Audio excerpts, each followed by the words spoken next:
All right. Well, welcome back, Freight Nation. We at Truck Stop really appreciate you giving us your time, your effort, and your energy to watch another episode of Freight Nation. We hope that these podcast recordings have been a great benefit to you.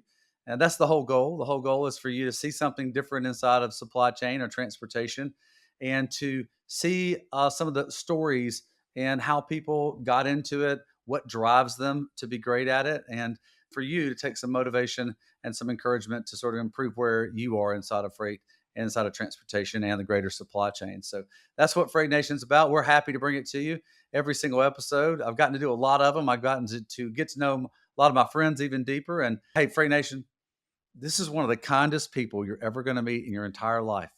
I promise you. So joining me today on Freight Nation is Kathy Fulton. She's executive director of the American Logistics Aid Network. I'm going to tell you a little bit more about that in a minute, but Kathy, thank you so much. I mean, really, really so much for joining me on Freight Nation today. I am super honored, Brent. Like to hear you call me kind, knowing the type of person you are, it makes me happy. I'm excited about our conversation. Freight Nation, I got to know Kathy when I started my career at Truck Stop back in 2013. I went to a show that I knew nothing about, the CSCMP, which is the Council of Supply Chain Management Professionals. Very, very, very astute name for an association. But I got to meet Kathy in one of the social things that they were hosting, and we became instant friends. At least I thought we became instant friends. I probably scared her to death because I was just trying. I was like, I thought she was the coolest thing ever in what she did, mostly because of what Alan does as a principal, as a network and association, because I had been through a circumstance where someone like Alan would have helped me too. So I know what it means to receive that type of help from somebody.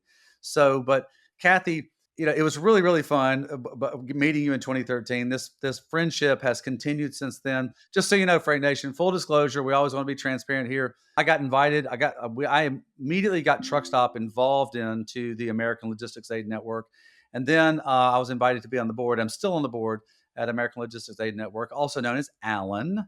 So if you hear the word Allen, it's not a person; it's the association.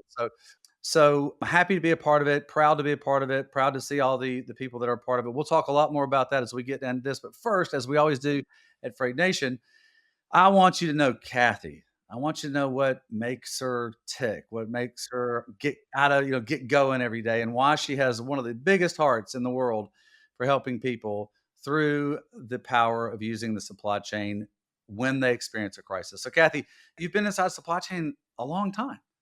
So you start with when Kathy was a little girl, did she did she always want to be in supply chain, or was it just something you were like, "Oh, well, that might be cool." So tell us how that started. Oh my gosh, I don't even think supply chain existed as a career when I was a little kid. I was one of those kids out of college who really had no idea what I wanted to do, honestly. So yeah, like most of us, right?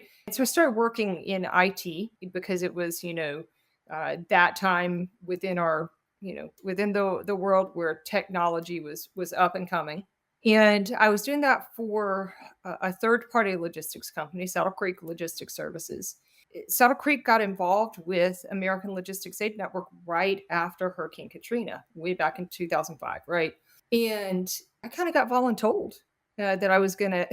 So yeah, I'll tell you that about in a minute. But like, I don't see myself as a supply chain person, or I never did until maybe the last few years. I was always the IT person. I am very much a nerd. You do not want to see the books that are on my reading list. Yeah, I am a nerd. I'm very nerdy. We'll go with that.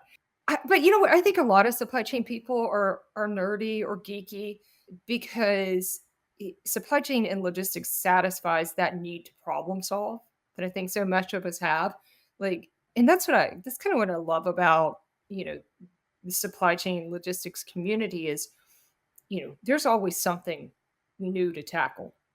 Sometimes there are challenges, but sometimes it's really just about serving somebody who's in need. So yeah, so I kind of fell into supply chain, and then in particular falling into this role at Allen. I started to say this a minute ago. So way back in 2005, we had Hurricane Katrina, and Saddle Creek, was helping to get that off the ground. And the gentleman who was the CEO at Saddle Creek at the time was like, "Hey, we need somebody to help with some technology stuff." And my boss voluntold me, like, "Hey, you're going to go do this project." Like, okay, I have no idea what this is about. I was not a software person. I was really more of a hardware person, but I fell in love with it. Just like the problem solving, the helping people. I had Quick aside, I had done some mission work with my church a few years before that. And so I knew I had this heart to serve others. But I didn't really see how to align that with the IT career that I was in. Like, yes, working in logistics and supply chain is important because you feed people and you hydrate people and all those things. But it was tough to see how that connected to my IT world. And then it blossomed from there. I got voluntold to do this project, served as a volunteer for a couple of years, served as a loan executive for a couple of years. And then in 2014, when our founding president in 2013, when our founding president was killed, I took over in the leadership role later that. You worked for Saddle Creek, on inside the IT department, but something with the leadership at Saddle Creek motivated them to want to do something with giving and helping others.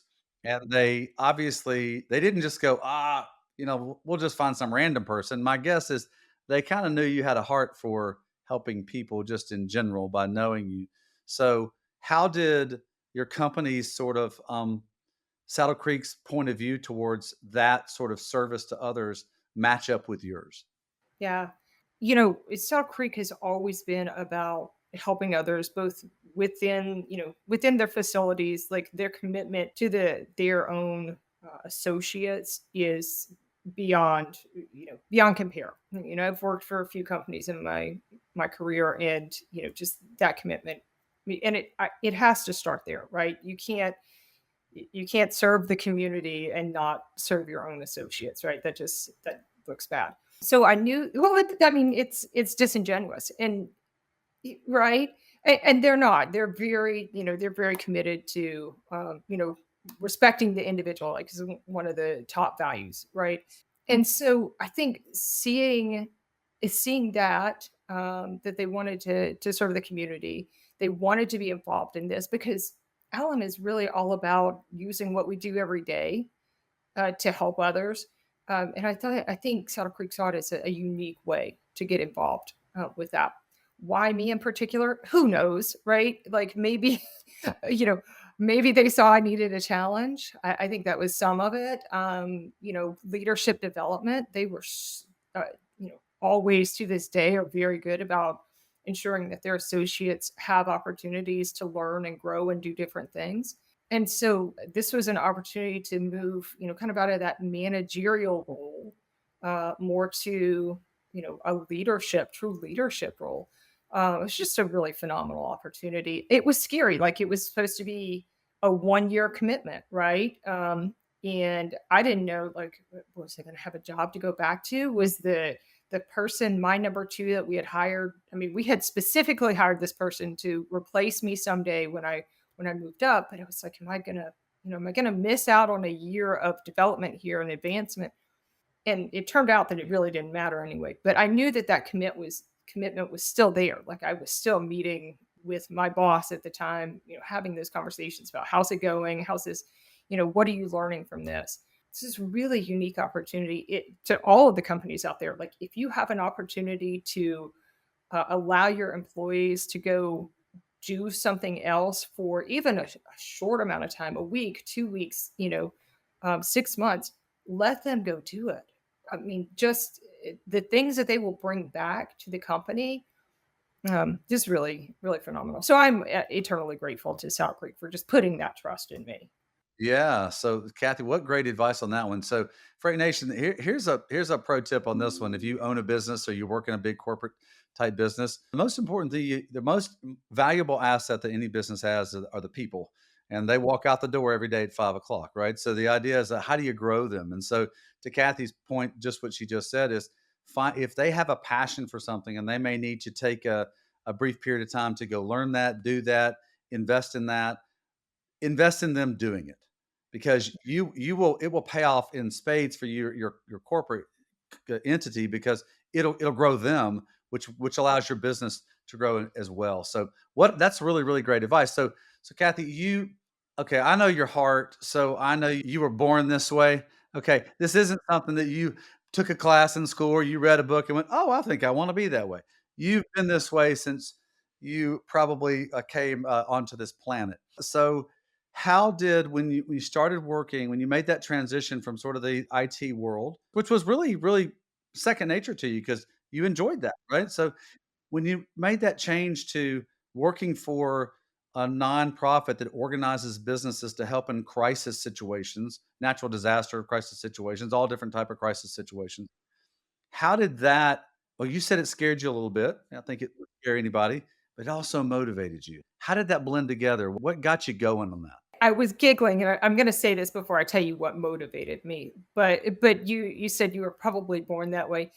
I nature, yes, I'm fortunate to have that as part of my nature. My parents were incredibly loving people. I have to shout out to my dad specifically. I'm not gonna cry, dad, but my dad passed away about 3 years ago, and he was the kindest person and treated everyone with incredible generosity of his time and his resources.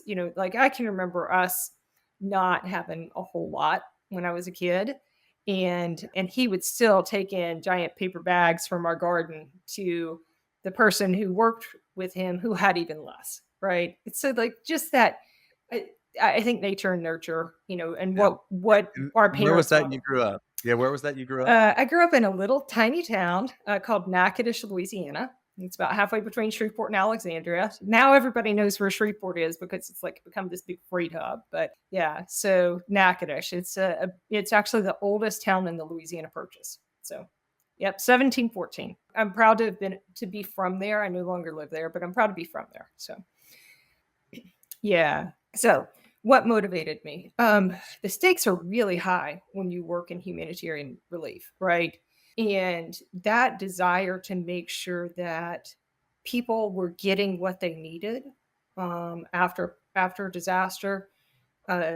It's incredibly satisfying work, as you can imagine. Helping others is incredibly satisfying. But when I worked in IT, if my phone rang at 3 o'clock in the morning, it was because somebody couldn't print a pig ticket, and the help desk person didn't pick up their phone, so they had escalated it to me. Right? That was typically the nature of those 3 a.m. calls. I'm maybe exaggerating a little bit there, but if my phone rings at 3 o'clock in the morning now, that's something really bad has to happen. You know, and I mean, unfortunately, we're living in a time when those disasters happen a lot. So I think that that's probably the biggest motivator. But yes, I want to help other people, but I also know that if not me, then who? Right? All right, so and no, that is super cool. All right, I got another one. This is for the Freight Nation watchers and listeners. All right, so you went from a defined role at Saddle Creek, where you were in your, you're in your swim lane. You're really, you know exactly what you need to do.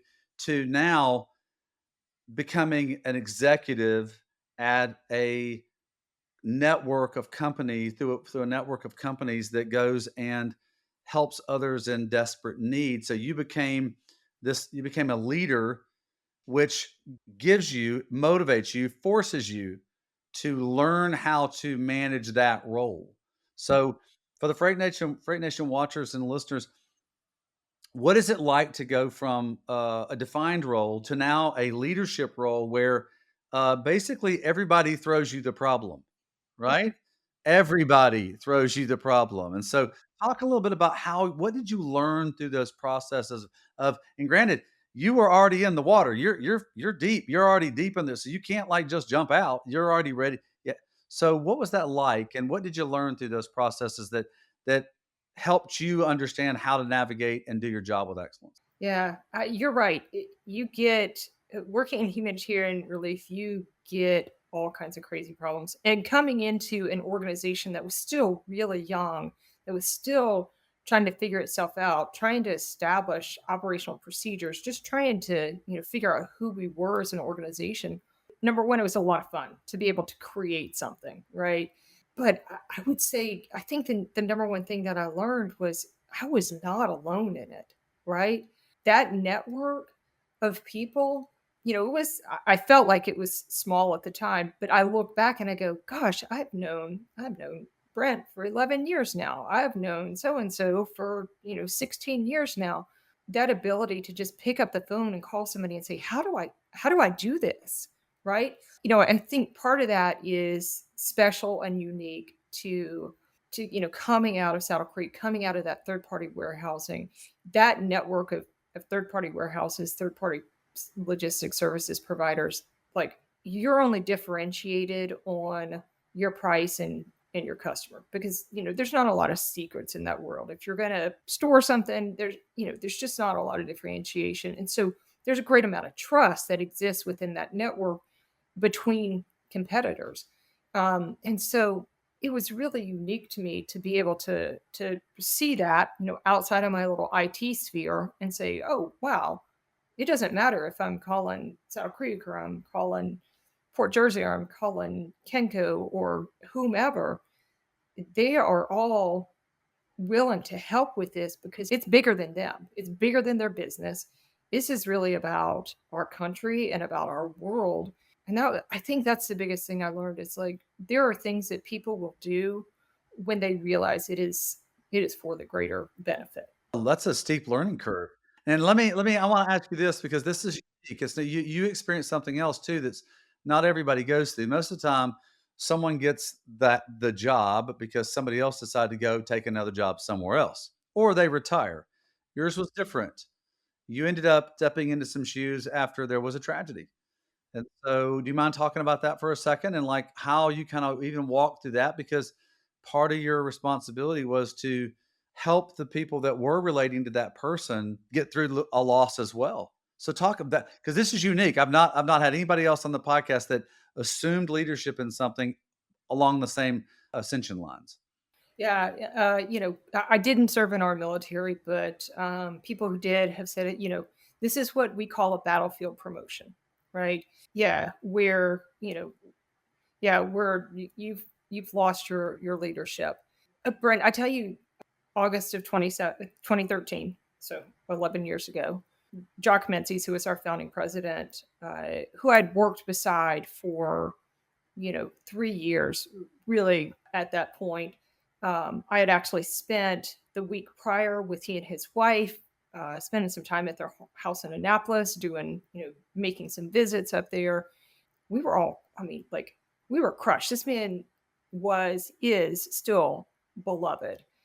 And so whenever I got the call that Saturday, it was really a moment for me. And I'm not going to get choked up here.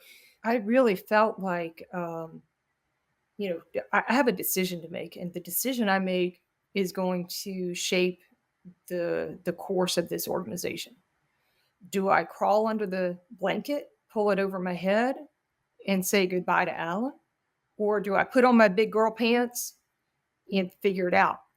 And I don't know that I've told this to too many people, but I cried in the shower getting dressed for work every day for several months.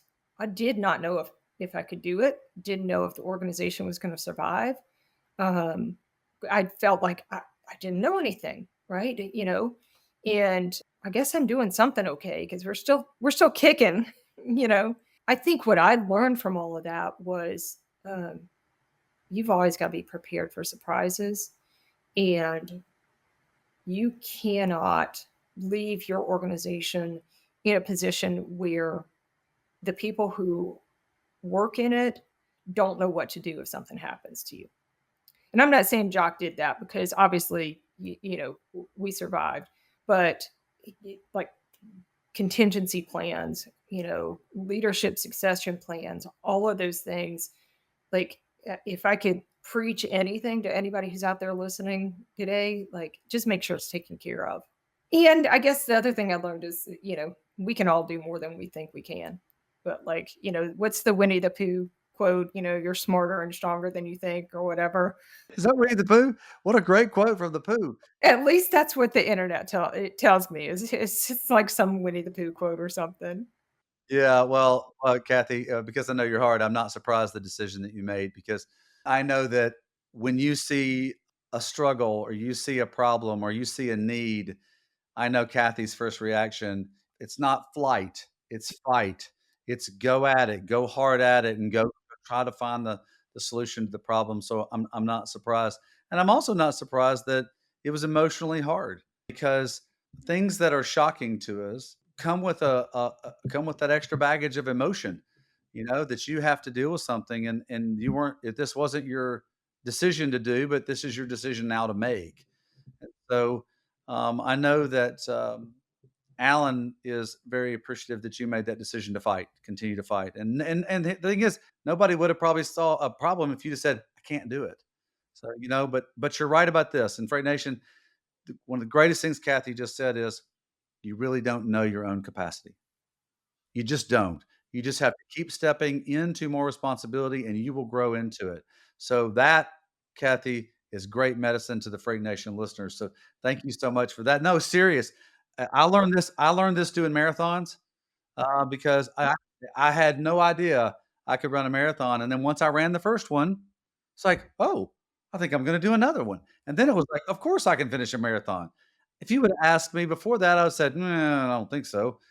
But so that's the capacity of the human nature, and so it's just an amazing thing. Yeah, and So really awesome things happen when you say yes, right? Even oh, I'm gonna quote you on that. yeah. "Awesome things happen when you say yes." All right. That is a great quote. Freight Nation, you better be paying attention to this one. This is gonna be one you take a lot away from. Awesome things happen when you say I gotta write it down or I'll forget it. All right. There we go. All right. So let's pivot into what is it like? So we've got about 20 minutes left. So I want to take a few minutes for you to talk about what is it like running an organization, leading an organization that you are 100% dependent on outside involvement? All right. Now this is big. Freight Nation, you're going to learn this too because this is really big, Kathy, because all of your resources, they don't work for you and you don't own them. Right? So you own one of the most powerful things is you own the relationship. So talk a little bit about what is it like running an organization. Then I want you to talk all about Allen, about what it does, and then how people can get involved, and we'll close on that one. So what is it like to run an organization that's fully dependent on every outside resource? Well, you kinda said it. It is all about relationships. That is the only thing that Allen possesses is relationships and the trust that we have built with all of our partners. Whether it's the nonprofit organizations we serve or the businesses who step in to provide the support or the government organizations that we help to have better visibility on what's happening with supply chains. Like that trust, it's an incredible investment of time, right? And I will say this: there are times when we're leaning in and we're investing into somebody, and we never know if it's going to bear fruit. Right? We may spend years developing a relationship, and nothing happens from it, and then we may meet somebody, and the next day they do something. As part of the network, right? I think my takeaway from that is my expectation is to find a way to establish a relationship that does not feel like a business relationship. This is truly about, yes, we may do something together someday, but I want, like you said at the top, like I want to get to know this person.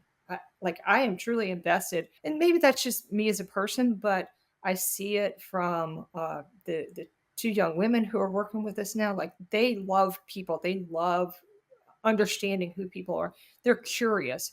They're very genuine, right? And I think that that's so important because sometimes we can get very transactional with our activities. Business is business, and we're going to do all we can to get everything we can out of somebody we're working with.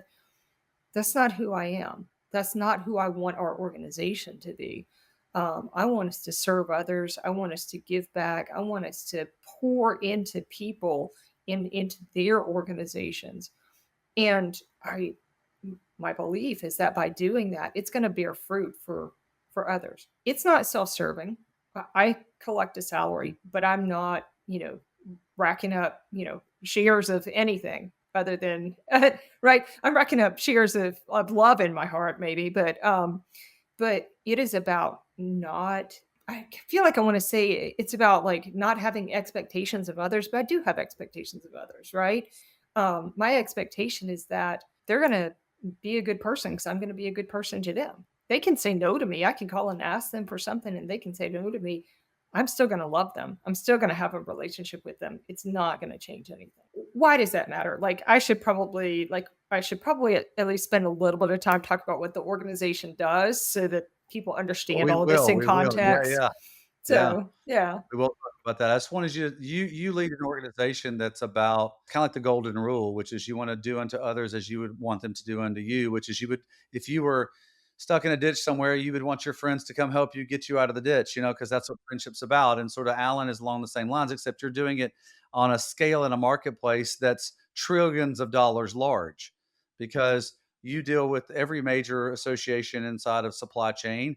You deal with a lot of fringe people that are involved in supply chain. You also have work groups. I mean, let me name a couple of these: the National Academies of Science and Engineering and Medicine, the Department of Homeland Security, and the Transportation Research Board, the National Voluntary Associations Active in Disaster, and the National Emergency Management Association.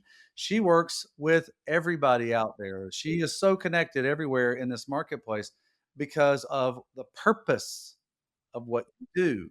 So that's what I was talking about the purpose of leading an organization that is really trying to appeal to our human nature as human beings in our service to others. Yeah. It is all about service. I think that, we have this belief that everybody in the world has something that they can bring to this conversation about helping others, right? But I also have this belief that our industry, trucking, warehousing, material handling equipment, supply chain expertise, like we are uniquely positioned. We are literally the people who move things around the globe day in and day out 24/7, right? If we can do that, if we can move a widget around the world in a day, we can do anything to help our fellows, people in need, right? It is about service. It's about relationships. It's just about, it's also about, you mentioned Alan doesn't own any resources, any assets, right? So convincing people to do something that is going to cost them money to do, right? Move a load or store something in their warehouse or whatever that is, when there's no tangible benefit to them other than the opportunity to feel like they've done a good deed, that only exists if they believe in their hearts that it's a good thing to do, right? Alan just gets to be the representation in the channel for something that they've already decided that they want to do. They want help, right? We just get to be the channel for that. Right. So you part of this thing, and then I want to transition now into talking about Alan.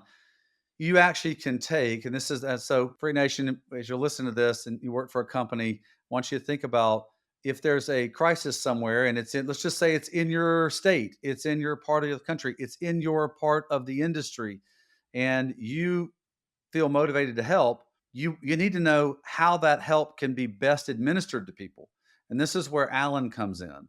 This is what Alan was designed to do, is to take those resources and put them to the best use and amplitude for the need that it is applied to. So I want you to talk about Alan, who's involved, and then how you make that impact. Yeah. So I've already told you, 2005 Hurricane Katrina rolls through, Yeah. right? Started with the disaster. Yeah. Yeah. Well, all of the industry associations kind of watched what happened along the Gulf Coast and they said, like, why is this happening? We're logistics people, we're experts, we can do something about this.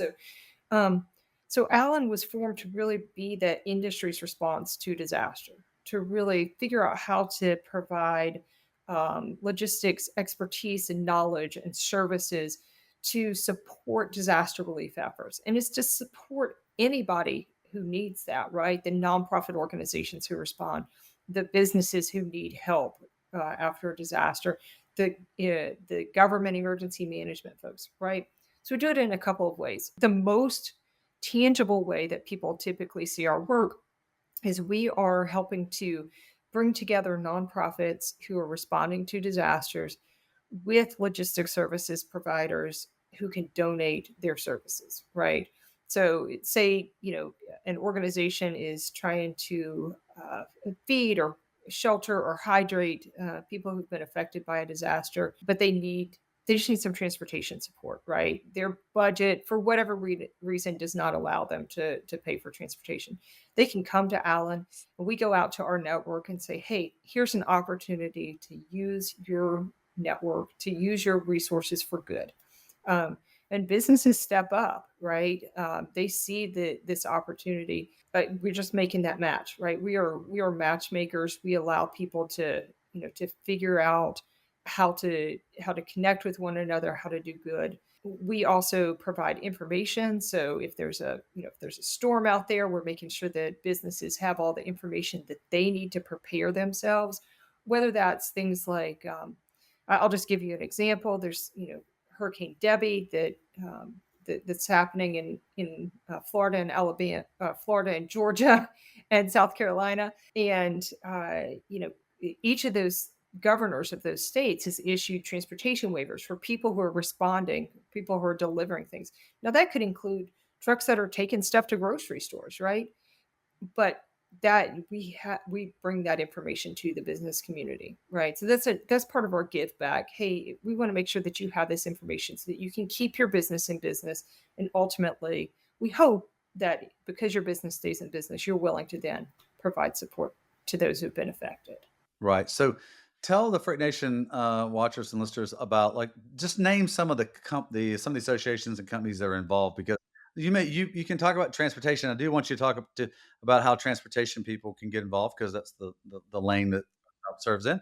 But it's broader than that. So there's a lot of associations. Name a few of the associations that come to mind that are involved. Yeah, I mean, we cover literally everything across the supply chain. So we've already talked about Council of Supply Chain Management Professionals today, right? That's very broad.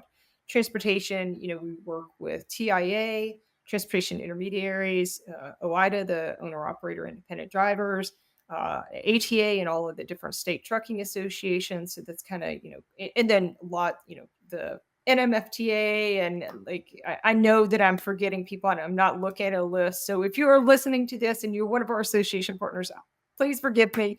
You guys are all amazing. You have the Retail Association, you have Yeah, the yeah, Fisher reach. Association, you have the Material Handlings Association, you Yes, have the Reverse Logistics Association. yes, You have all these different people that are yeah. involved with, Everybody, Allen. everybody who whether they are doing a component of supply chain or supply chain, at large, warehouse logistics. I mentioned, all the 3PL warehouses. IWLA is a huge partner and supporter and has been since the beginning. What I love about that is I can only maintain so many relationships. Those industry associations have lots and lots of relationships. Same with like working with Truck Stop. You have a network that I would never be able to maintain, right? I mean, not just bread, but truck stop, But you do have quite the network. But it's important because I talked about trust, and I think companies build a lot of trust with the industry associations that they decide to participate in. So if an industry association has said, "Hey, we want to work with Allen," that automatically gains us a little bit of trust in that business's eyes. So the way that we're working, through our industry associations is sharing those needs, those requests for support with them, and saying, who are your members who are in a particular area that may be able and interested to support this? And whenever it's not just us making that ask, but also that industry association, we see great success with that. We love our association partners. They're our lifeblood for sure. Yeah, no doubt. So you mentioned, starting with Katrina as well, and, Katrina had a big Truck Stop, Katrina made a big impact on, Truck Stop as well, and I know that our founder, Scott Mosgrove, on his own nickel, sent down a tremendous amount of water, hydration supplies, as you like to call them, down to It's not just water, right? There's all the aids. Yeah, yeah. a lot of water downstairs. So I'm in trucking and transportation. Talk a little bit about some of the unique stories that, if you have some that might come to mind, on where trucks helped in a certain situation. And what are, you got a couple stories that come to mind that might be encouraging? Well, I'm going to share one that's fairly recent and one that's a little bit older because I know it's special to you. I live in Central Florida. We have hurricanes all the time. We had a Hurricane Ian that came through in 2022. One of our partners is a wonderful nonprofit called Operation Barbecue Relief, and they cook for people, right? They cook barbecue, What a right? great name. It is, it is. And they set up this huge cook tent and had you know their folks out there, their volunteers out there slinging pork butts or whatever it is that they were cooking that day. But they had a replenishment problem, right? They needed to stay in Port Charlotte longer than they had brought supplies for. And so they reached out to us and we helped move things like corn, frozen bread, all of those things. And it was reaching out to our trucking network who said, yep, we will. We actually had one trucking partner and I'm not sure that I can say their name, so I'm not gonna. But it was a refrigerated carrier, and we said, "Hey, can you bring this load of bread down?" Or no, actually, scratch that. We said, "Hey, we need to borrow a trailer because they needed frozen, cold storage on site." And then we said, "Oh, by the way, if you're bringing the trailer from wherever, can you stop and pick up this bread?" No problem. Like they were wonderful. They're like, "Yeah, we can do that, absolutely." So that's where that was a decent sized carrier who made that happen. But we have all the time smaller carriers who are like, "Hey, I want to help, just but it needs to be within certain parameters." We recognize that like trucking is expensive, right? And so we recognize that there's only so much people can do, but if they want to do something locally or if they need to I I don't know the trucking business as well as I should, even after 16 years. But like if they need to reposition and like they're looking to get somewhere, we can help match them. I'll tell you a second story, and this was the Tuscaloosa tornadoes. It's 2011, right? I think that you and your family experienced that, and there was a shelter that had gotten more people than they anticipated. That tornado, I mean, it was We had a lot of people a lot of people displaced. yeah, a lot of people. And there was someone who was donating some food, but they didn't have the transportation to cover it. And so we reached out to this company, and they're like, "Yes, sure, of course, no problem. We will deliver that. Within 12 hours, it was picked up and delivered, and the people in that shelter got a hot meal that night, right? So afterwards, we're doing this write up about the company and about the truck driver, and she said, "Yeah, I wanted to help. I lost my house in that tornado." And I mean, even to this day, I get chills when I think about that. Like she lost her house, and her company said, "Hey, you don't need to work right now, but here's an opportunity to give back," and she did. That story just tells me like what our industry is all about. We want to give back, we want to help people, and we want to feel useful, right? Um, I think disaster takes away a lot of our power, takes away a lot of our agency as humans. Like we feel helpless, right? And so giving this particular driver an opportunity to do something that was going to help her community just makes a big impact. It sure does. Wow, Kathy, man, what great stories.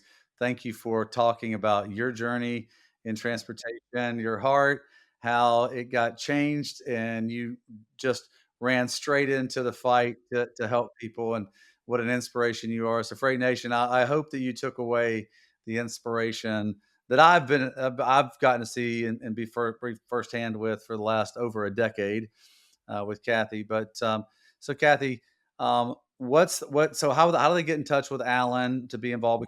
Because the encouragement that I give you into Freight Nation, I give every one of you, which is don't sit on the sidelines. You've got something, and Kathy said this. You've got something you can bring to help with, whether it's goods, whether it's services, or whether it's just encouragement for others. So, Kathy, how can they get in touch with Alan? Yeah, just the best way is on our website, alanaid.org, ALANAID.org.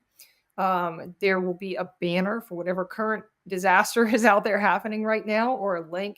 Just click on that. It will tell you what's needed right now, so you can go find out how to donate your transportation or equipment or resources there. How to donate financially. We are a nonprofit, a 501c3, so donations are tax deductible. We're always looking for that. And then we're always looking for people who are willing to share their expertise to help make our nonprofit partners better shippers, smarter with their logistics. So donate, volunteer, or give in kind. Yeah. So, Freight Nation, if you feel compelled to be a part of something and you want it to be 2x, 3x, 4x better than you could do by yourself, you have resources out there through the American Logistics Aid Network and Kathy Fulton to make that happen. So come be a part of this. Come be a part of helping others and doing what trucking and transportation always does, which is we always run into the fight to help every single time, just like Kathy did back in the day. All right, well, Kathy, thanks again for being a part of this. I really appreciate you being on the show today. Thanks, Brent.